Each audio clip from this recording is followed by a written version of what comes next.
My name is Cody Cheyenne Johnson, and the reason that I got into hooping is because my best friend, who is also my hoop mama, got into hooping through going through like raves and all that jazz. And I thought it was super cool, and I'm like, hey, I can swing my hips around, I can do this stuff, and used the YouTube machine and learned it. I thought it came really naturally. I didn't feel like I was like riding the struggle bus the whole time. There are a lot of easy moves, and there's like huge long lists of different tricks and stuff that I looked up. You just click on it, there's a YouTube tutorial for it, and you learn it, put that in your pocket.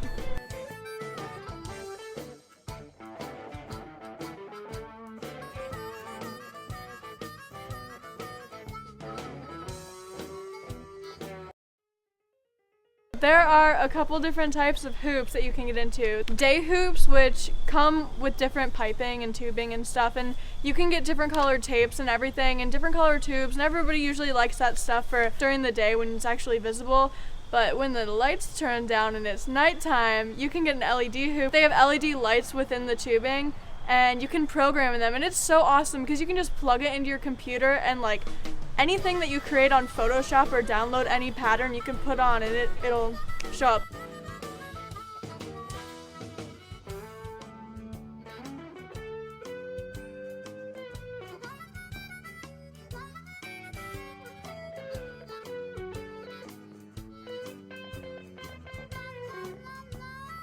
I would say that I'm more of an individual and solo hooper. I go to hoop troops when I can. I've gotten a lot of my friends into hooping, so I enjoy hooping with them. But a lot of the hooping community goes to like raves, and rave music isn't what gets me going. It's not what floats my boat.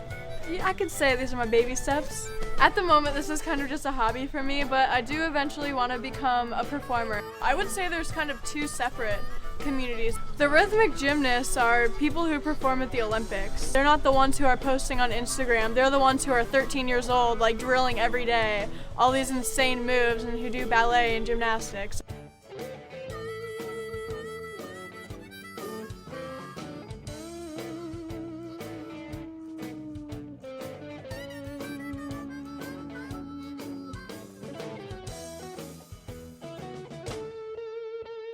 You break a couple hoops throwing them at the ground, but there's a lot of stuff that I'm really proud of. Just when you feel like you're actually performing and putting out good content is what makes me feel good. Hoop dancing has brought just a ton of joy into my life. It's brought a lot of frustration, but it's also brought a ton of joy. And I mean, it's easy to pick up. It's not difficult at all. You just kind of have to get your own flow. And I think that's the most difficult thing for people, is to actually feel free enough to dance and express themselves creatively. I definitely support anybody who wants to get into it. In the hooping community, there's not a lot of jealousy or a lot of drama. It's a lot of like, hey, like, pick your hoop back up. Like, why haven't you danced in a while? Like, I haven't seen you post anything. I want to see this. I want to see you move.